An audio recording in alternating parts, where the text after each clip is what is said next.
Hello and welcome to today's yoga class. Today we are going to be doing a yoga sequence for after your run. So I just got done with my run. I'm ready to stretch it out. So let's get started.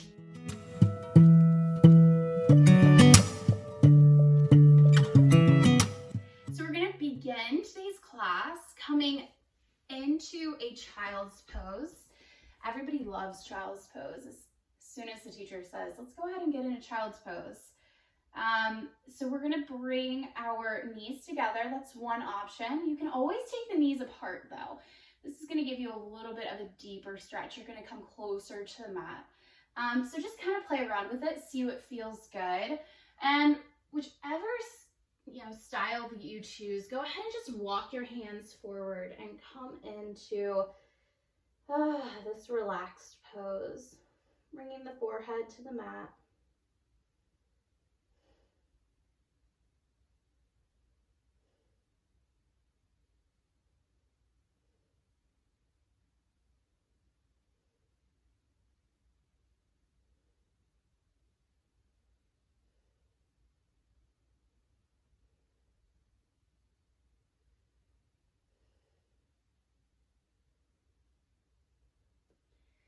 And we're just going to begin to push ourselves up and send our legs back, coming into this lying pose. There's two options here. We're going to be stretching out our abs. So either coming into our Sphinx pose, where we're laying on our forearms, and just pushing up, sending that chest forward, broadening the shoulders. There's another option if you're like, that's just not enough for me. You can go ahead and push up here into a seal pose, making sure to have a little bit of a bend in your elbows so that we don't hyperextend. Again, broadening that chest, sending it forward, really opening up those abdominal muscles. And whenever you're ready, come on back down to the mat. We're going to send both of our arms behind us, and we're going to bend into our right knee, just holding on to that right ankle, either pointing or flexing the toes, whichever feels good. And we're just going to draw that heel in closer to the hips. This is going to open up your quad muscles.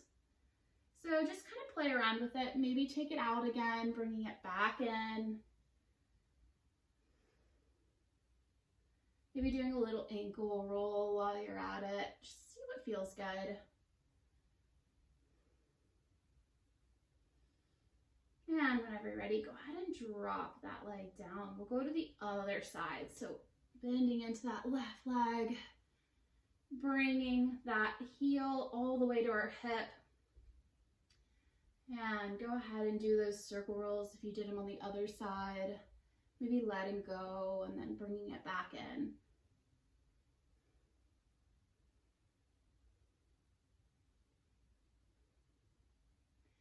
And whenever you're ready, go ahead and just let that leg come down.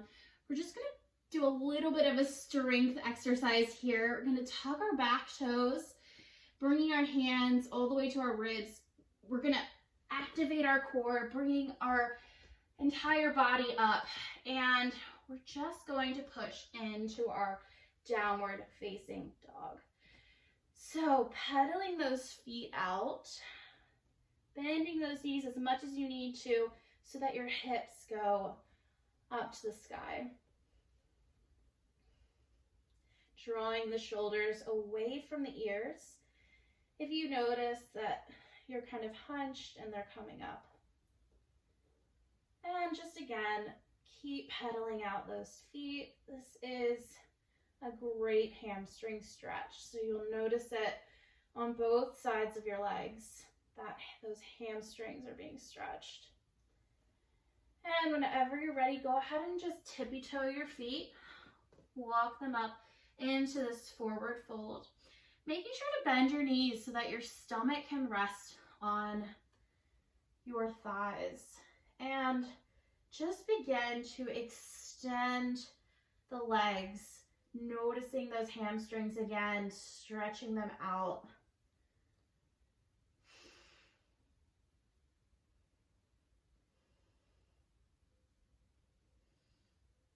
planting our palms into the mat.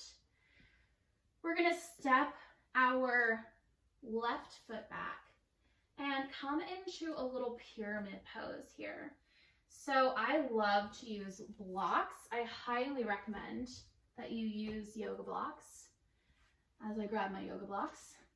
So our left foot is back, right foot's in front, and we're just coming into this pyramid pose. Again, this is just a really, really deep stretch. What we want to make sure is that if that left hip is kind of being sent back, we want to draw it back in so that it's centered, it's facing forward.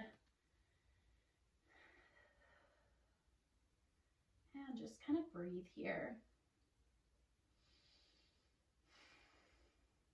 And bending into both legs. We'll send that right to meet the left, and we'll just switch to the other side. If this is at all uncomfortable for anybody, you can always bend your knees as much as you need to. The whole goal is, again, to get that good hamstring stretch. You also kind of work in that soleus here as you lengthen. So just kind of play around with it, making sure ultimately to have some kind of support. You can use blocks, books, shoe boxes, whatever. Just use what you have around the house if you don't have a block. And go ahead and bend into both knees again. We'll send both of our feet back. We'll take our little blocks away for now, and we'll just come into that downward facing dog again. Pedaling those feet out, sending those hips up high. You'll notice that stretch is so much deeper as you send those hips up. And we're gonna lift that right leg and go ahead and allow that right shin to come down to the mat. This is our pigeon pose. So our back leg is completely straight. Our front leg is gonna be bent. You can have your footing closer towards you, or you can, this is a little bit more advanced, have that foot so that it almost creates like a right angle. That leg creates a right angle.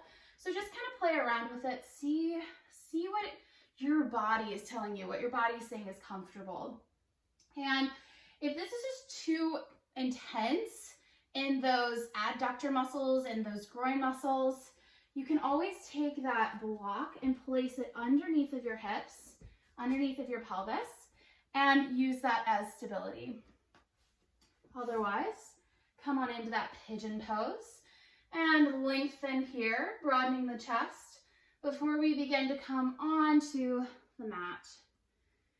And you can stay here. You can come all the way down, resting your forehead, just playing around with it.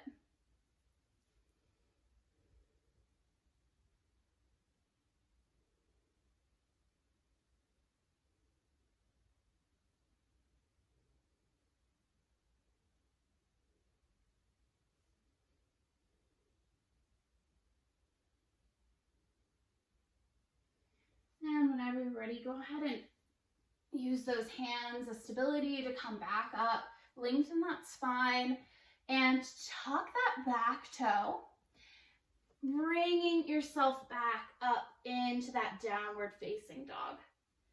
And we'll bring that leg down, we'll pedal out our dog, and we'll lift the left toes this time, coming into pigeon on the other side. Now, what I forgot to mention on the opposite side is if you have any knee pain in that back knee, you can always take like a blanket, a pillow, something thin, but just cushion enough so that it gives that nice, comforting, soft feeling.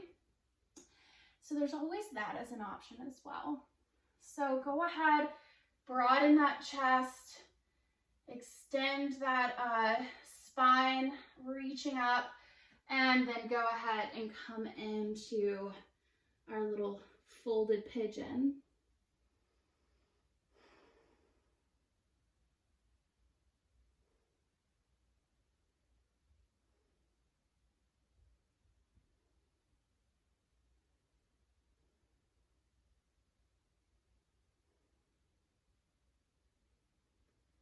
And whenever you're ready, go ahead and plant those hands into the mat. Tuck those back toes. We're going to push ourselves back up into that downward facing dog. Pedaling out our dog. And whenever you're ready, go ahead and lift those right toes. We're going to bring that right foot in between the palms, dropping our back knee, untucking those back toes, coming into a lunge. So again, just really opening up those muscles in our legs, beginning to feel that deep groin stretch here. And if this is just too much, you can always back off by coming back up with that back leg and just hang out here for a second. Again, using whatever padding you need on your back knee in order to feel comfortable. And whenever you're ready, we're going to tuck our back toes and we're just going to inch our hips closer to our back heel, but not really sitting on it. And just again, extending out those hamstring muscles, feeling our gastrocnemius stretching open. And whew, I guess I'm a little bit tight. Using those blocks if you need them. And just keep that front foot flexed because that's going to give you the most out of this stretch.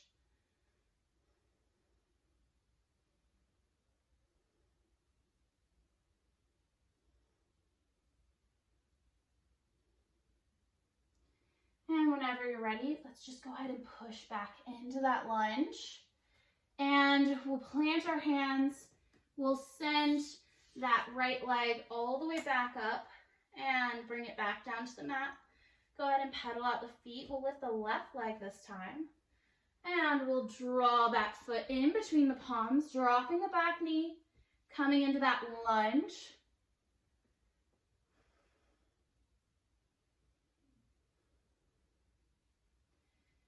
And whenever you're ready, go ahead and tuck those back toes, using whatever props you need to, flexing that front foot, and coming into our half monkey on the other side.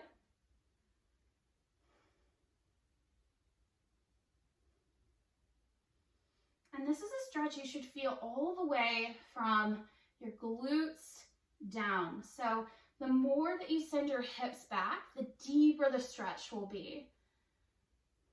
So if you notice that you're curving in your spine here, you're not going to get as deep a stretch as if you go ahead and lengthen that spine, send the hips back.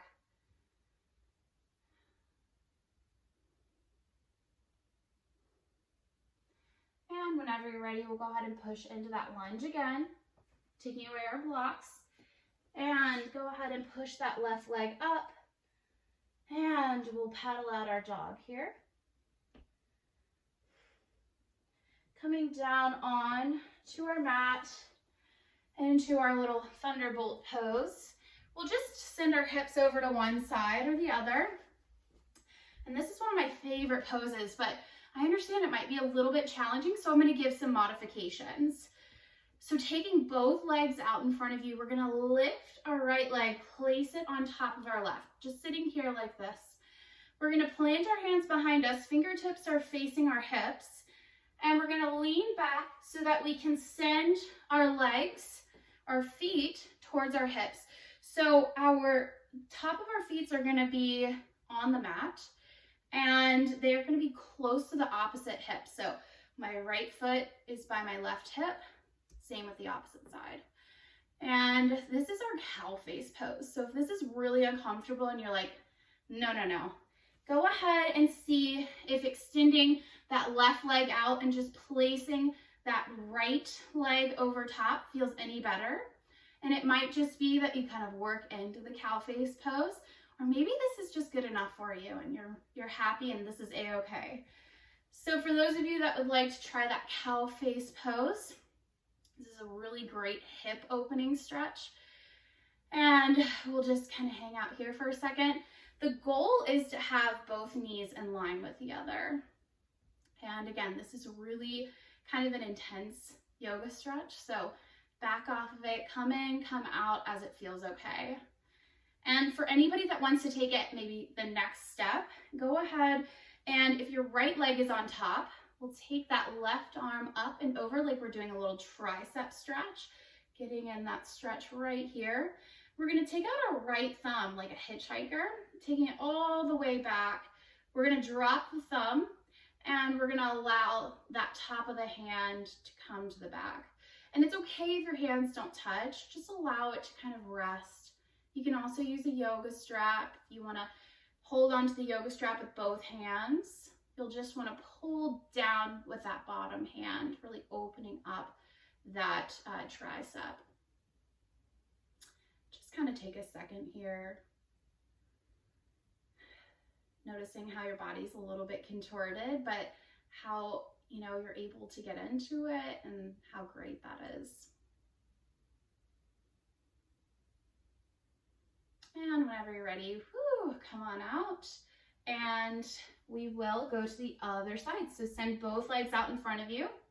This time we'll let the left leg relax on top and we'll bend into that cow face pose. So again, the top of the feet are on the top of the mat and opposite foot to opposite hip.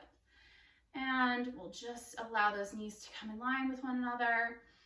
Taking a deep breath here, letting it out.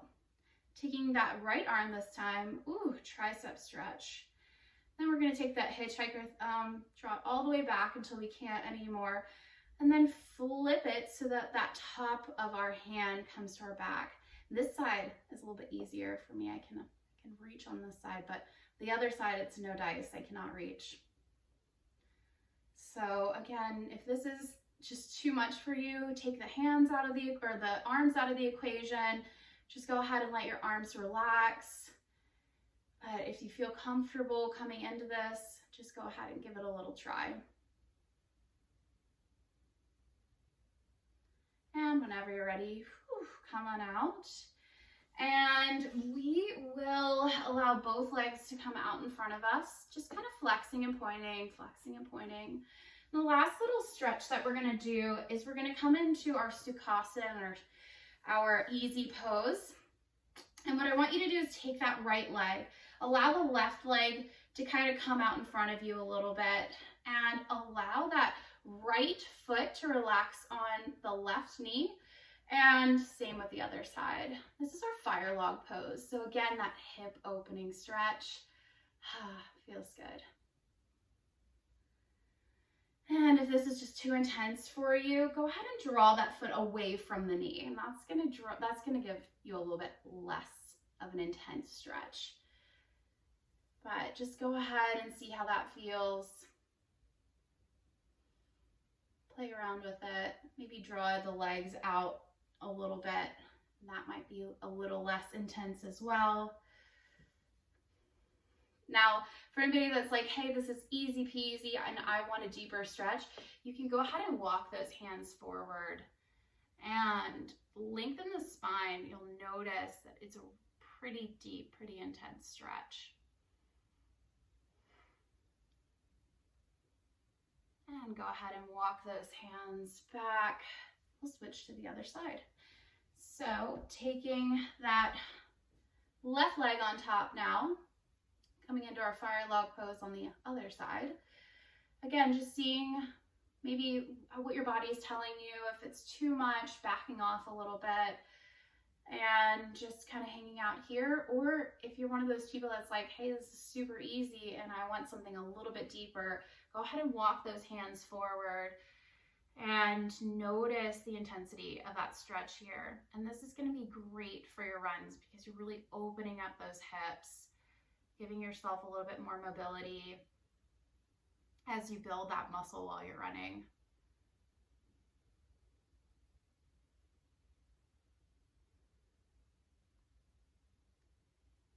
And go ahead and walk yourself back up. We'll just go ahead and find ourselves in our little Dandasana forward fold position. We'll bend our knees as much as we need to and allow ourselves to come down. Just kind of closing up the body here. Just relaxing our head and neck down, flexing our feet. And if this is uncomfortable, there's always an option for a strap. And if you don't have a strap, you can use a necktie, a bathrobe, whatever you can find around the house. You just want to put it around the mounds of the feet, and you want to lift those elbows, lengthen the spine, and that's going to give you that really good, almost forward fold, but we're upright as opposed to forward folding into the fold. And whenever you're ready, go ahead and come back out. And meet in our little Sukhasana pose. And we'll just bring our hands to heart center. Thank you for joining me today. I hope you enjoyed this little post-run yoga class. And I look forward to seeing you next time. For more yoga videos, make sure you check out my website. It's www.lavenderandlunge.com. And I'll see you next time. Namaste.